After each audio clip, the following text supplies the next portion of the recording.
Miss universe প্রতিযোগিতায় মানুষের ভোটে শীর্ষ বাংলাদেশের মিথিলা। ৭৪তম মিস ইউনিভার্সের মঞ্চে সাড়া ফেলেছে বাংলাদেশের প্রতিনিধি তানজিয়া জামান মিথিলা।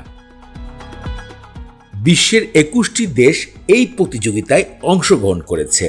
সবচেয়ে আকর্ষণীয় বিষয় হয়ে দাঁড়িয়েছে পিপল চয়েসে প্রথম স্থান দখল করে নিয়েছে মিথিলা। বৃহস্পতিবার রাতে অ্যাপসে উপস্থিত ভোটের সংখ্যায় ৩,৮৮,০০০ ভোটের স্থান দখল করে ১ নম্বরে বাংলাদেশের প্রতিনিধি তানজিয়া জামান মিথিলা এবং দ্বিতীয় স্থানে দেখা যাচ্ছে থাইল্যান্ডের প্রতিনিধির ভোট ৩,৭৭,০০০। বিশ্বমঞ্চে নিজের সৌন্দর্য প্রতিযোগিতায় যেন নতুন এক নাম তৈরি করছে তানজিয়া জামান মিথিলা। তানজিয়া জামান মিথিলা মিস ইউনিভার্স বাংলাদেশ ২০২০ সালে প্রতিযোগিতায় অংশগ্রহণ করেছেন।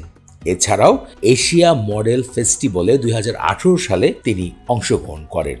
রীতিমতো ২০১৮ সাল থেকে তানজিয়া জামান মিথিলা বিভিন্ন ক্যাটাগরিতে নিজের সৌন্দর্য প্রদর্শন করার চেষ্টা করেছেন।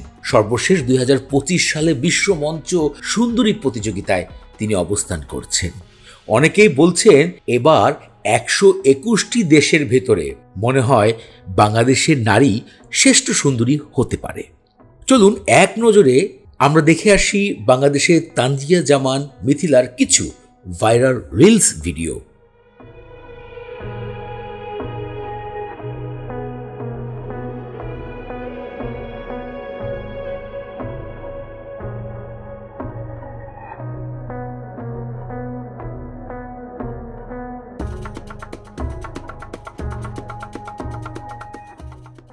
তানজিয়া জামান মিথিলার ভিডিওগুলো আপনাদের কাছে কেমন লেগেছে ভিডিওতে কমেন্ট করে জানাবেন আপনাদের মূল্যবান মতামত।